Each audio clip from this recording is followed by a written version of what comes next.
Chapter 3, Escape. The barn was very large. It was very old.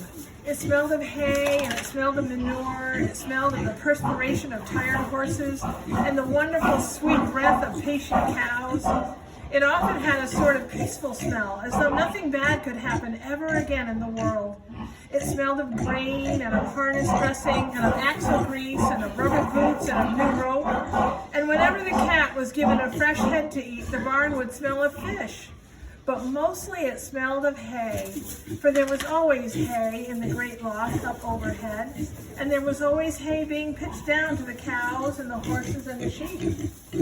The barn was pleasantly warm in winter when the animals spent most of their time indoors, and it was pleasantly cool in summer when the big doors stood open wide to the breeze. The barn had stalls on the main floor for the workhorses, tie-ups on the main floor for the cows, a sheepfold down below for the sheep, and a pig pen down below for Wilbur. And it was full of all sorts of things that you would find in barns: ladders, grindstones, pitchforks, monkey wrenches, scythes, lawnmowers, snow shovels, axe handles, milk pails, milk water buckets, empty grain sacks, and rusty rat traps. It was the kind of barn that swallows like to build their nests in, and it was the kind of barn that children like to play in. And the whole thing was owned by Fern's uncle, Mr. Homer L. Zuckerman. Wilbur's new home was in the lower part of the barn, directly underneath the cows. Mr. Zuckerman knew that the manure pile is a good place to keep a young pig. Pigs need warmth, and it was warm and comfortable down there in the barn cellar to the south side. Fern came almost every day to visit him. She found an old milking stool that had been discarded, and she placed the stool in the sheepfold next to Wilbur's pen. And there she sat quietly during the long afternoons, thinking and listening and watching Wilbur. The sheep soon got to know her and trust her, and so did the geese who lived with the sheep, and all the animals trusted her. She was so quiet and friendly. Mr. Zuckerman did not allow her to take Wilbur out, and he did not allow her to get into the pig pen. But he told Fern that she could sit on the stool and watch Wilbur as long as she wanted to. It made her happy just to be near the pig, and it made Wilbur happy to know that she was sitting there right outside his pen. But he never had any fun, no walks, no rides, no swims. One afternoon in June, when Wilbur was almost 2 months old, he wandered out into the small yard outside the pen, outside the barn. Fern had not arrived for her usual visit. Wilbur stood in the sun, feeling lonely and bored.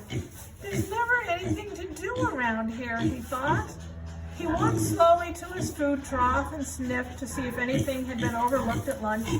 He found a small strip of potato skin and ate it. His back itched, so he leaned against the fence and rubbed against the boards. When he tired of this, he walked indoors, climbed to the top of the manure pile, and sat down. He didn't feel like going to sleep. He didn't feel like digging. He was tired of standing still, tired of lying down. I'm less than 2 months old and I'm tired of living, he said. He walked out to the yard again. When I'm out here, he said, there's no place to go but in. And when I'm indoors, there's no place to go but out in the yard. That's where you're wrong, my friend, said a voice. Wilbur looked through the fence and saw a goose standing there. You don't have to stay in that dirty little yard, said the goose, who talked rather fast. One of the boards is loose. Push on it. Push on it, and come on out. What? Said Wilbur. Say it slower. At the risk of repeating myself, said the goose, I suggest that you come out. It's wonderful out here. Did you say a board was loose? That I did, said the goose. Wilbur walked up to the fence and saw that the goose was right. One board was loose. He put his head down and shut his eyes and pushed. In a minute, he had squeezed through the fence and was standing in the long grass outside his yard. The goose chuckled. How does it feel to be free? She asked. I like it, said Wilbur. That is, I guess I like it. Actually, Wilbur felt queer to be outside his fence, with nothing between him and the big world. Where do you think I'd better go?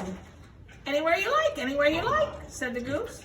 Go around through the orchard, root up the sod. Go down through the garden, dig up the radishes, root up everything, eat grass, look for corn. Look for oats, run all over, skip and dance, jump and prance. Go down through the orchard and stroll in the woods. The world is a wonderful place when you're young.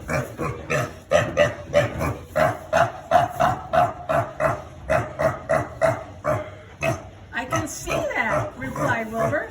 He gave a jump in the air, twirled, ran a few steps, stopped, looked all around, sniffed the smells of afternoon, and then set off walking down through the orchard. Pausing in the shade of an apple tree, he put his strong snout into the ground and began pushing, digging, and rooting. He felt very happy. He had plowed up quite a piece of ground before anyone noticed him. Mrs. Zuckerman was the first to see him. She saw him from the kitchen window, and she immediately shouted for the men. "Homer!" she cried. "Pigs out, Lurvy! Pigs out! Homer, Lurvy, pigs out! He's down there under the apple tree." Now the trouble starts, thought Wilbur. Now I'll catch it. The goose heard the racket, and she too started hollering. "Run, run, run down the hill! Make for the woods! The woods!" she shouted to Wilbur. "They'll never, never, never, never catch you in the woods!" The Cocker Spaniel heard the commotion, and he ran out from the barn to join the chase. Mr. Zuckerman heard, and he came out of the machine shed where he was mending a tool. Lurvy, the hired man, heard the noise and came up from the asparagus patch where he was pulling weeds. Everybody walked toward Wilbur, and Wilbur didn't know what to do. The woods seemed a long way off, and anyway, he'd never been down there in the woods and wasn't quite sure he would like it.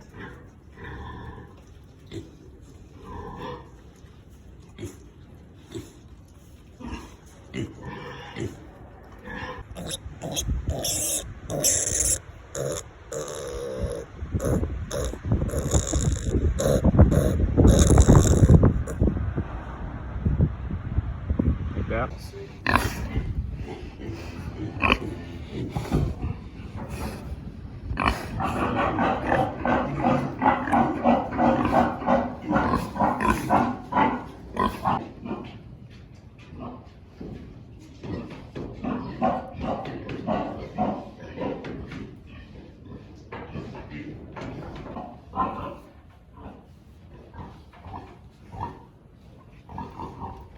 Oh.